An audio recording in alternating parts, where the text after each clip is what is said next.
तर्जुमान पाक फौज और सेक्रेटरी दाखिला आज दोपहर अहम प्रेस कॉन्फ्रेंस करेंगे।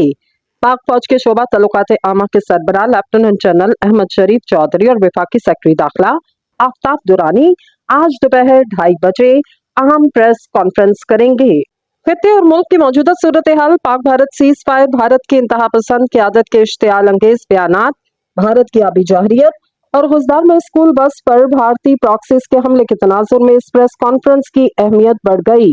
वाज़ेह रही, DGISPR लेफ्टिनेंट जनरल अहमद शरीफ चौधरी ने गुज़श्ता रोज कतर के नशरियाती इदारे अल जज़ीरा को दिए गए इंटरव्यू में कहा, पाकिस्तान की मुसल्लह फौज ने भारतीय फौज को ऐसा सबक सिखाया जो वो कभी नहीं भूलेंगे।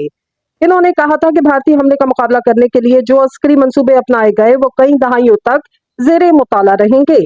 भारत सिंध तास मुआहदा जारी नहीं रखता तो कश्मीर की आजादी पर तमाम 6 दरिया पाकिस्तान के होंगे। लेफ्टिनेंट जनरल अहमद शरीफ चौधरी ने कहा कि पाकिस्तानी फौज ने भारत पर बर्तरी हासिल की और हालिया हमले में भारत को अपने मकासद हासिल करने से रोक दिया। लेफ्टिनेंट जनरल अहमद शरीफ चौधरी ने कहा था कि पाकिस्तानी फौज का हौसला और भारत पर हासिल की गई बर्तरी ने अवाम के दिलों में फौज की अहमियत को बढ़ा दिया और अब फौज इज्जत और फख्र की अलामत बन चुकी।